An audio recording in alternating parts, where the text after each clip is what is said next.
کہ لیظہرہ علی الدین کلہ، تاکہ اس دین کو تمام دینوں پر غالب کر دے، اس کو غالب کرے، ہر دین پر یہ دین چھا جائے۔ وَلَوْ كَرِهَ الْمُشْرِكُونَ، اگرچہ مشرکوں کو یہ بات بری ہی لگے، نا پسند آئے، کسی کو نہیں آتی۔ لِيُظْهِرَهُ عَلَى الدِّينِ كُلِّهِ، یہ دین غالب ہونے کے لیے آیا۔ غالب، تو نماز بھی پڑھ، عبادت بھی کر، لیکن یہ بھی خیال رکھ کہ دنیا میں نماز والے نبی کا نظام بھی قائم کرنا ہے۔ تیرے پاس نری مسجد نہیں ہونی چاہیے، حکومت بھی ہونی چاہیے۔ مسلمان کے ہاتھ میں نری تسبیح نہیں ہوگی، یہ انان حکومت بھی چلائے گا۔ اس کے اندر خودداری ہوگی۔ حضرت عمر تہجد بھی پڑھتے تھے اور سویرے حکومت بھی کرتے تھے۔ حضرت صدیق اکبر ساری رات مدینے والے کی یاد میں رویا بھی کرتے تھے، اور صبح اٹھ کر تلوار لے کر نبی پاک علیہ السلام کی ختم نبوت کے منکروں کے خلاف جہاد بھی کیا کرتے تھے۔ جب تک اپنے مزاج میں وہ شوق نہیں پیدا ہوتا کہ دین کو غالب کرنا ہے، جد و جہد کرنی ہے، کوشش کرنی ہے، بڑا سوکھا ہے ہمارے لیے بھی۔ آرام سے نماز پڑھیں، نفل پڑھیں، عبادت کریں، اور ویسے بھی اسے لوگ زیادہ بڑا پیر سمجھتے ہیں جس کی تسبیح زیادہ لمبی ہو۔ وہ زیادہ بڑا پیر ہوتا ہے جس کی پگڑی ذرا زیادہ بڑی ہو، جبہ تگڑا پہنے، اجرے کے اندر رہے، باہر نہ نکلے، اور اندر جائیں 2 منٹ کے لیے حضرت کی زیارت کریں، باہر آ جائیں بس چھٹی، وہ زیادہ پیری مریدی ہو جاتی ہے۔ پیر تو بولتا ہی نہیں۔ وہی ہے تیرے زمانے کا امام برحق، اقبال کہنے لگے وہی ہے تیرے زمانے کا امام برحق، جو تجھے حاضر و موجود سے بیزار کرے اور موت کی شکل میں دکھلا کے تجھے جلوہ یار، زندگی تیرے لیے اور بھی دشوار کرے، تو جو تیرا جینا مشکل کر دے نا، وہ تیرے زمانے کا امام برحق ہے، تیرے لیے زندگی دشوار کر۔ یہ کیا بات ہوئی کہ ٹھیک ہے جناب آپ موج کریں جو دین غالب ہونے کے لیے آیا۔ دین کے مزاج میں غلبہ ہے، دین کی طبیعت میں غلبہ ہے۔ دیندار چھا کے وقت گزارا کرتے ہیں۔ اللہ تعالیٰ نے اس دین کے اندر وہ قرار دیا ہے، وہ وسعت دی ہے، وہ درد دیا ہے، وہ ذوق دیا ہے۔ اپنے اندر سے وہ بت توڑ ڈالیں جو بت مایوسی پھیلاتے ہیں، ان جگہوں سے نکل آئیں جہاں انسان کمزور پڑتا ہے۔ اٹھ باندھ کمر کیوں ڈرتا ہے، پھر دیکھ خدا کیا کرتا ہے۔ آگے کی طرف دیکھیں، آگے کی طرف دیکھیں۔ میرے نبی اکرم صلی اللہ تعالی علیہ وسلم نے فرمایا، حالات جتنے بھی خراب آ جائیں، ماحول جتنا بھی بگڑ جائے، امت پر دشواری جتنی بھی آئے، حضور علیہ الصلوۃ والسلام نے فرمایا ہے یہ دین اسلام ہے۔ یہ مسلم کے لفظ ہیں۔ حضور فرماتے ہیں یہ دین ہمیشہ قائم رہے گا، اور فرمایا ایک جماعت ہوگی پوری میری امت کی جو دین اسلام کے دفاع میں کام کرتی رہے گی، جد و جہد کرتی رہے گی، کوشش کرتی رہے گی، ہمت کرتی رہے گی۔ میرے عزیز، حضور نے فرمایا ہمیشہ یہ دین قائم رہے گا، اور ایک جماعت ہمیشہ اس دین کے لیے کام کرتی رہے گی۔ اور میرے نبی پاک علیہ السلام نے فرمایا 100 سال کے بعد تو اللہ ضرور اس امت میں ایک ایسا شخص پیدا کرے گا، یہ ابن ماجہ میں حدیث موجود، جو اس دین کی نئے سرے سے تجدید کر دے گا۔ وہ لوگ آتے رہے، جب حالات بڑے بگڑے تو حضرت عمر بن عبدالعزیز آ گئے، حالات کا رخ بدل کے رکھ دیا۔ پھر معاملات بڑے بگڑے تو امام شافعی جیسے لوگ آ گئے، غوث اعظم جیلانی جیسے لوگ آ گئے۔ حالات بڑے بگڑے تو شیخ عبدالحق محدث دہلوی جیسے لوگ آ گئے۔ ہندوستان میں جب ماحول بڑا کٹھن ہوا تو اعلیٰ حضرت فاضل بریلوی جیسے لوگ آ گئے۔ صدی کے سرے پر اللہ تعالیٰ ایک مجدد بھیجے گا، حضور کا وہ غلام دین کو نئے سرے سے تازہ کرے۔ دین کے چمن میں ہمیشہ بہار رہے گی، ہمیشہ نورانیت رہے گی، ہمیشہ نور علی نور رہے گا۔ یہ کام صرف کرنے کا کام کیا ہے، یہ دین تو پھلے گا، پھولے گا۔ جو آگے بڑھ کے خدمت میں حصہ ڈال لے گا نا، وہ اپنا نفع کرے گا۔ یہ قرآن پاک ہے، یا ایھا الذین آمنوا ان تنصروا اللہ ینصرکم ویثبت اقدامکم۔ اللہ فرماتے ہیں لوگو، اگر تم اللہ کے دین کی مدد کرو گے نا تو اللہ تمہاری مدد کرے گا۔ وَيُثَبِّتْ أَقْدَامَكُمْ، اور تمہارے قدم جما دے گا، تمہیں استقامت دے۔ تم آگے، اور دین کی مدد صرف پیسوں سے نہیں ہوتی۔ کوئی شخص سمجھے کہ فقط مال سے مدد ہوتی ہے۔ جب آپ وقت پر آ کر مسجد میں جمعے کی نماز ادا کرتے ہیں تو یہ بھی آپ دین کی خدمت ہی کرتے ہیں۔ جب آپ دینی اجتماعات کی رونق بڑھاتے ہیں تو یہ بھی آپ دین کی خدمت ہی کرتے ہیں۔ جب آپ کسی دین کے طالب علم کا حوصلہ بڑھا دیتے ہیں نا، بیٹے بڑی بات ہے قرآن پڑھتے رہنا، یہ بھی آپ خدمت ہی کرتے ہیں۔ جب آپ دین کے بارے میں کسی جگہ بیٹھ کے اچھی بات کر دیتے ہیں، یار اللہ کا فضل ہے ہمارے دین میں یہ خیر اللہ نے رکھی، یہ بھی آپ دین کی مدد ہی کرتے ہیں۔ آپ کسی بھی جگہ کسی بھی حوالے سے دین کے لیے کوئی بھی پیغام دیتے ہیں، کوئی بھی بات کرتے ہیں، تو آپ دین کی یہ ساری خدمات دینیاں ہیں، یہ سارا درد ہے، یہ سارا ذوق ہے۔ ہم اپنا اپنا حصہ جس طرح بھی ملا سکے دین کی حمایت میں، دین کی مدد میں، جہاں کوئی ایسی بات ہو رہی ہو وہاں ہم دفاع کے لیے کھڑے ہو جائیں۔ ہر شخص اپنے اپنے مقام پر دینی ابلاغ میں، دین کی تبلیغ میں اپنا کردار ادا کرے۔ ایک جملہ کوئی بول دینا رسول پاک کے دین کی مدد میں، ایک جملہ، یعنی کسی کو صرف اتنا کہہ دینا کہ یار تو اپنے بیٹے کو، تیرے 5 بیٹے ہیں، ایک کو قرآن مجید کا عالم ہی بنا دے، تو کہہ کے چلا گیا اور تو تیری وجہ تجھے خبر بھی نہیں کہ شاید اس نے تیری وجہ سے اسے داخل کرایا ہے، لیکن وہ اگر آ گیا پڑھ گیا تو دیکھ تجھے اجر اللہ کتنا عطا فرمائے۔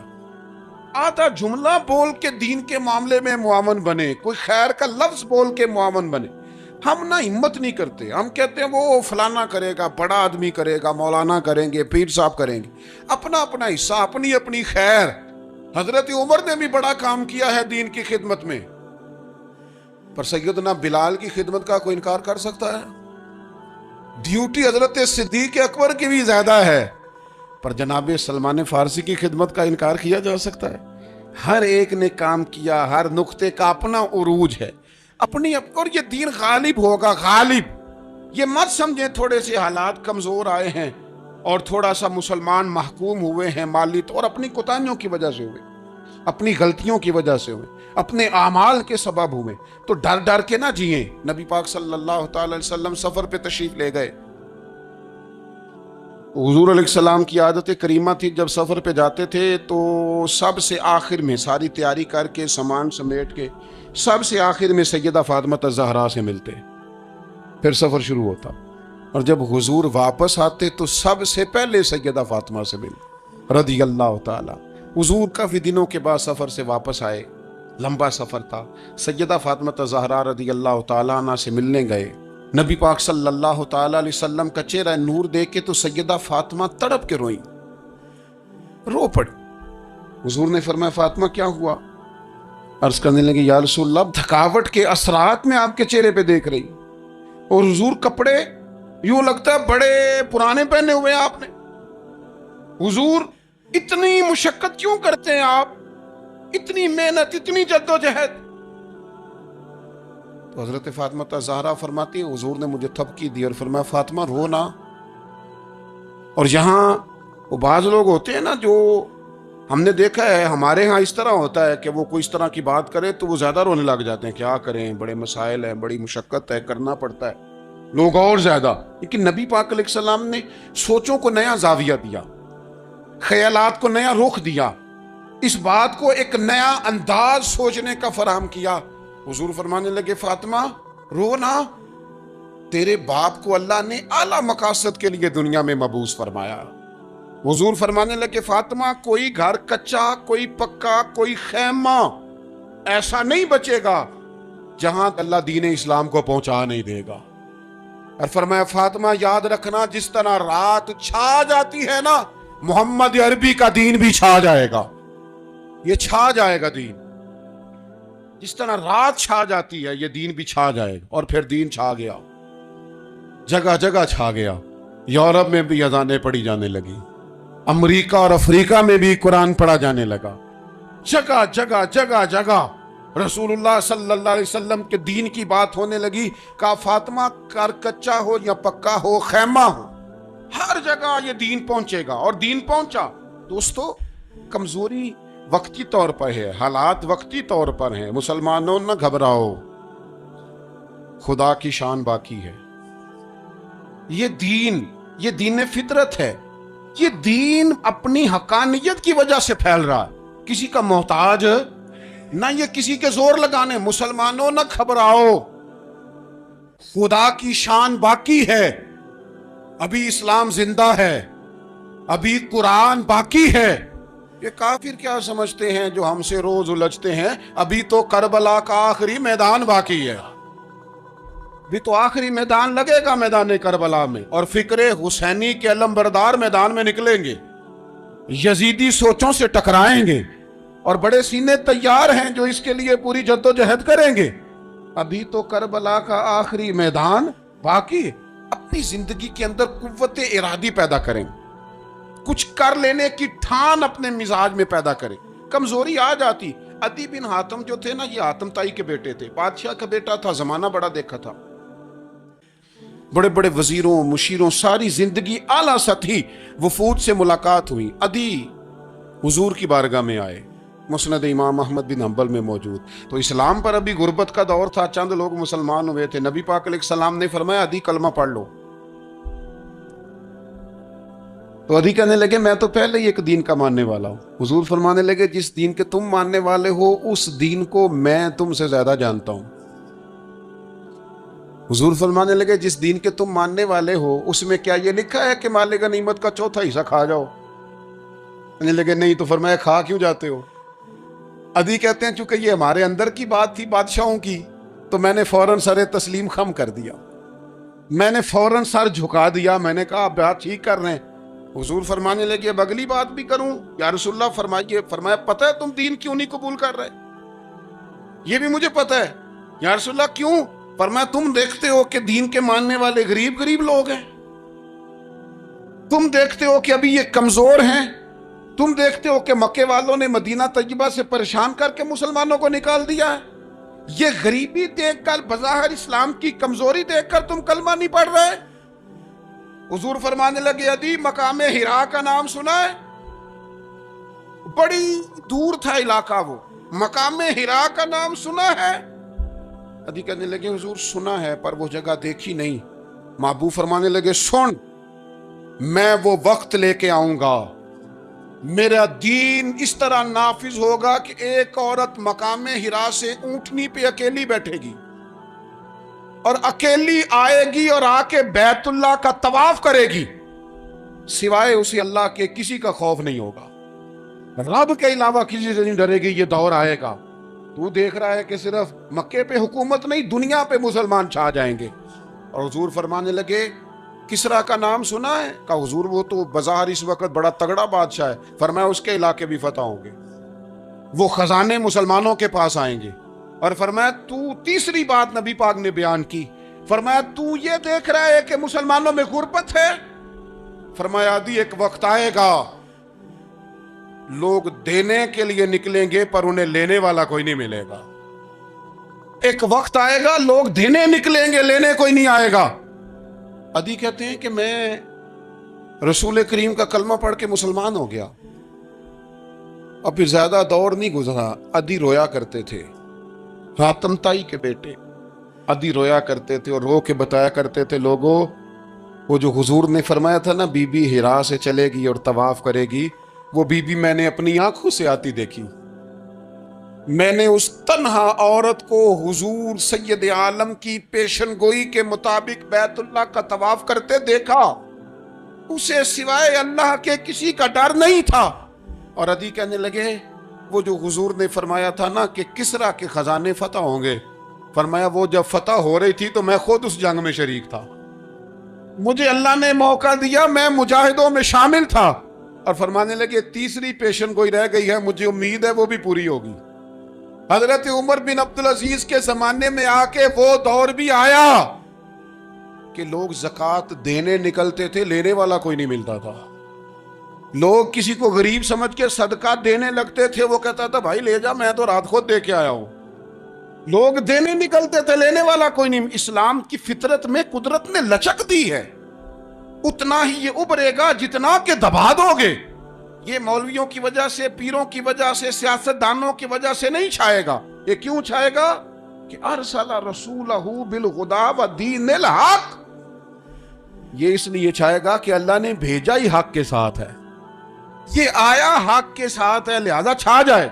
حق ہمیشہ چھا جایا کرتا ہے۔ اور وَقُلْ جَاءَ الْحَقُّ وَزَهَقَ الْبَاطِلُ إِنَّ الْبَاطِلَ كَانَ زَهُوقًا، جب حق آتا ہے تو باطل خود بخود چھپ جاتا ہے، اور باطل ہوتا بھی مٹ جانے کے لیے بس نا یہ دین حضرت خباب بن الارت رضی اللہ تعالیٰ عنہ فرماتے ہیں ہمیں بڑی تکلیف دی کفار مکہ نے، قریش نے بڑا ستایا۔ نبی پاک علیہ السلام خانہ کعبہ کے ساتھ ایک چادر لے کے آرام فرما رہے تھے، ہم حضور کی بارگاہ میں گئے، یا رسول اللہ دعا کریں یہ تباہ ہو جائیں، تانگ بڑا کرتے ہیں، حضور آپ دعا کریں اللہ کی بارگاہ میں۔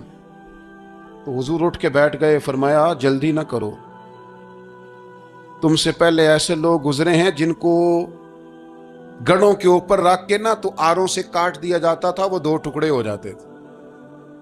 فرمایا جلدی نہ کرو، تم سے پہلے ایسے لوگ گزرے ہیں کہ لوہے کی کنگھیوں سے ان کا گوشت نوچ دیا جاتا تھا، ہڈیاں تک زخمی ہو جاتی تھی، سی نہیں کرتے، زخم پہ زخم کھا کے جی خون جگر کے گھونٹ پی، آہ نہ کر لبوں کو سی، یہ عشق ہے کو دل لگی نہیں۔ کہا خبیب تھوڑا صبر کرو، اور پھر حضور فرمانے لگے خبیب یہ بات یاد رکھنا، جو دین میں لے کے آیا ہوں یہ غالب ہو کے رہے گا، یہ غالب ہوگا، غالب۔ وہ ابو سفیان جو میدان احد میں کہتے تھے فلاں بھی ہم نے مار دیا، فلاں بھی مار دیا، جب 10,000 کا لشکر لے کے نبی پاک گئے تھے نا دوبارہ واپس، 10 سالوں میں 3 لوگ لے کے حضور مکے سے آئے، اور 10,000 کا لشکر لے کے جب دوبارہ گئے نا، ابو سفیان کہنے لگے لڑنا ہی نہیں، کیونکہ جس شان سے معصوم آمنہ آئے ہیں لڑنے والی بات ہی کوئی نہیں، طاقت ہی نہیں، آنکھ نہیں ملا سکتے تو ہاتھ کیسے اٹھائیں گے۔ لیکن پتہ ہے حضور کا طریقہ کیا تھا؟ سیاہ امامہ تھا، اونٹنی پہ بیٹھے تھے، اور گردن محبوب نے اتنی جھکائی تھی کہ وہ اونٹنی کی گردن سے لگ رہی تھی۔ اس شان کے ساتھ حضور داخل ہوئے، اذا جاء نصر اللہ والفتح ورأیت الناس یدخلون فی دین اللہ افواجا۔ اپنے اندر نہ تھوڑی سی، آپ 24 گھنٹے دنیا کمائیں، کوئی منع نہیں کرتا، مال کمائیں، جائیدادیں بنائیں، حلال کمائیں، جتنا مرضی کمائیں، لیکن نہ کچھ تھوڑا سا اپنے آپ کو دین کے لیے، صرف مالی طور پر نہیں۔ ہمارے ہاں ایک بہت بڑا مسئلہ یہ بن گیا کہ صرف مالی طور پر ہم سمجھتے ہیں دین کی مدد کر دی۔ اگر آپ اپنے پتر کو نمازی بنا چکے ہیں تو ایک کام آپ نے دین کی خدمت کا کر لیا۔ اگر آپ کی بیٹی پردے کی عادی ہو گئی ہے تو آپ نے دین کی خدمت میں ایک حصہ ڈال لیا ہے۔ اگر آپ کے گھر کے اندر آپ ان ساری چیزوں کو بین کرنے میں کامیاب ہو گئے، یا ایھا الذین آمنوا قوا انفسکم واہلیکم نارا، ایمان والو خود بھی دوزخ سے بچو، اپنے اہل خانہ کو بھی بچاؤ۔ اگر فحاشی اور یعنی کا رستہ آپ نے اپنے دروازے کے باہر روک دیا ہے تو آپ نے دین کی خدمت کر لی ہے۔ اگر آپ اپنے دوستوں کو نمازی بنانے میں کامیاب ہو گئے، اگر آپ چند لوگوں کو قرآن پڑھانے میں کامیاب ہوئے ہیں، تو پھر کچھ نہ کچھ حصہ آپ نے دین میں شامل کیا ہے۔ کرنے کا کام یہ ہے کہ اپنا اپنا حصہ، اپنی اپنی خیر دین میں ملائیں، جدوجہد کریں، کوشش کریں۔ 2 جملے بول کر، جب کوئی بندہ کہہ رہا ہو نا جی بڑا مشکل ہے دین پہ عمل کرنا، تو اسے کہیں دین پہ ہی چلنا تو آسان ہے، دین پہ چلنا ہی تو آسان ہے۔ جب بڑی دین مخالف باتیں ہو رہی ہو تو وہاں ساری برادری کٹھی بیٹھی ہے نا، بچے کے دن رکھے جا رہے ہیں، تو میں دین کی خدمت بتا رہا ہوں کیا کیا کرنی ہے۔ بیٹے کے دن طے ہو رہے ہیں تو کوئی کہتا ہے کہ ماموں کو منا لو ناراض ہے، چچا کو منا لو ناراض ہے۔ یہ میں اپنا درد دل آپ کے سامنے رکھ رہا ہوں۔ دین کی خدمت یہ ہے کہ ایک بندہ بیچ میں سے بولے، وہ کہے او شادی میں کوئی غیر شرعی کام نہ کرنا، سب کو منا رہے ہو تو کہیں رب رسول کو ناراض نہ کر لو۔ یہ تیری دین کے لیے خدمت ہو جائے گی، یہ تیری دین کے لیے خدمت ہو جائے گی۔ وہ جس شخص نے جاتے جاتے رستے میں کہا تھا نا حضرت عبداللہ مزنی کو کہ میں ایک مدینے میں چاند چڑھا دیکھ کے آیا ہوں کہ جس کے قریب سے جو گزرتا ہے اسے بھی نور ملتا ہے، تو اس کی ایک بات گھر کر گئی، جناب عبداللہ مزنی مدینے والے کے عاشق ہو گئے۔ آپ کہہ دیں بات پھیل جائے گی، اللہ اسے پھیلا دے گا۔ اپنے مقام پر بیٹھ کر اپنے میں فیکٹری کے مالک سے کہا کرتا ہوں کہ تو نا مسجد ضرور بنا چھوٹی سی، دفتر والوں سے کہا کرتا ہوں کہ یہاں نا نماز باجماعت کا بندوبست ضرور کراؤ۔ میں کہتا ہوں یہ سارے دین کے کام ہیں۔ آپ اپنے حلقہ یسر میں کہیں یہاں نماز باجماعت ہوگی، یہاں سویرے آتے ہی پہلے تلاوت ہوگی، یہاں پہلے قصیدہ بردہ شریف، آپ کوئی خیر کے کام میں اپنا حصہ ڈالتے رہیں۔ انشاءاللہ یہیں سے چنگاریاں بنیں گی، یہیں سے انقلاب برپا ہوگا۔ اور امام جعفر صادق کے کال پر اپنی بات سمیٹوں گا. کسی نے کہا تھا میں دین کی تبلیغ کرنا چاہتا ہوں, تو فرمانے لگے سوکھا حال ہے, تو دین پہ عمل کرنا شروع کر دے. دین کی تبلیغ ہونی شروع ہو گئی, عمل